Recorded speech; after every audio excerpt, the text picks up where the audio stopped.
বন্ধুরা, মহান আল্লাহ পাক জাহান্নামের মধ্যে শত ধরনের শাস্তি তৈরি করিয়াছেন। সমস্ত শাস্তির মধ্যে সবচেয়ে বেশি যন্ত্রণাদায়ক শাস্তি ও কঠিন শাস্তি হচ্ছে হাবিয়া নামক জাহান্নামের স্তরের। এটি হলো আমাদের আজকের সবচেয়ে গুরুত্বপূর্ণ আলোচনা, যে জাহান্নামের এই ভয়াবহ স্তর হতে কিভাবে বাঁচবেন ও কাদেরকে এই স্তরে নিক্ষেপ করা হবে। বন্ধুরা, যখন জাহান্নামের স্তরের দূরত্ব সম্পর্কে রাসূল সাল্লাল্লাহু আলাইহি সাল্লামকে জিজ্ঞাসা করা হলো, তখন তিনি বলিলেন যে যদি জাহান্নামের উপর হতে কোনো একটি পাথর ফেলা হয়, তাহলে সেটি সর্বনিম্নে গিয়ে পৌঁছাতে সময় লাগিবে ৭০ বছর, তবেই সেই পাথরটি পড়ার আওয়াজ শোনা যাইবে। জাহান্নামের সর্বনিম্ন স্তর সম্পর্কে অনেক কিতাব হইতে পাওয়া যায় যে হাবিয়া নামক জাহান্নামের স্তর এতটাই ভয়াবহ যে বাকি ৬টি জাহান্নামের স্তর একটির ভয়ে কাঁপিতে থাকে।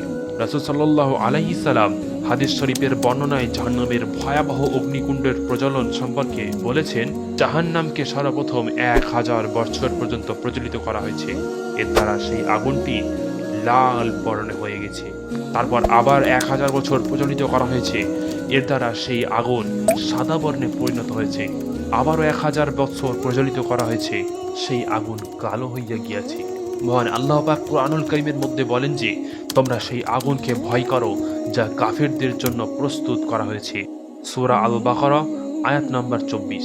মহান আল্লাহ পাক এটি দ্বারা সহজেই বুঝিয়েছেন যে তিনি নিজেই জাহান্নামের ভয়াবহ অগ্নিকুণ্ডকে হাজার হাজার বছর প্রজ্বলিত করার পর তিনি সেই আগুনকে বিভিন্ন স্তরের মধ্যে সাজিয়েছেন গুনাহগারদের শাস্তি বা পাপ অনুযায়ী। জাহান্নামের পিপাসার্তদের জন্য গরম পানি দেওয়া হবে। যখন তারা সেগুলো পান করিবে, তখন তাদের পেটের মধ্যে প্রবেশ করিবার পর যাহা কিছু আছে সমস্ত কিছু বিগলিত করিয়া ফেলিবে। বন্ধুরা, এখন প্রশ্ন হচ্ছে আমরা কিভাবে জাহান্নামের ভয়াবহ শাস্তি হাবিয়ার শাস্তি থেকে বাঁচিব। বন্ধুরা, জাহান্নামের সর্বনিম্ন স্তরে মুনাফিকরা প্রবেশ করিবে। আর মুনাফিক বলতে বোঝানো হয়েছে যারা মুখে ইসলামের হুকুম আহকাম মানে কিন্তু অন্তর দ্বারা সে কুফরি করে। এই ধরনের মুসলমানদের স্থান হচ্ছে হাবিয়া এর স্তরে। মুনাফিকদের লক্ষণ হচ্ছে যখন কথা বলিবে মিথ্যা বলিবে, ওয়াদা বা অঙ্গীকার করিলে ভঙ্গ করিবে, আমানতের খিয়ানত করিবে। বন্ধুরা, মহান আল্লাহ পাক গুনাহকারী মুসলমানদেরকে চাইলেই তিনি ক্ষমা করে দেন, কিন্তু মুনাফিকদেরকে কখনোই ক্ষমা করিবেন না। তাই আমরা প্রত্যেকটি মুসলমান চেষ্টা করিব যে আমরা যেন মুনাফিকদের দলভুক্ত না হই।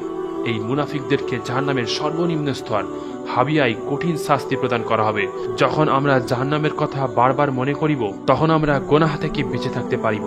বন্ধুরা, আমরা অবশ্যই গুনাহ থেকে বাঁচার চেষ্টা করিব। মহান আল্লাহ পাক প্রত্যেকটি মানুষকে তৌফিক প্রদান করুন, আমিন। ভিডিওটি ভালো লাগলে অবশ্যই একটি লাইক করিবেন।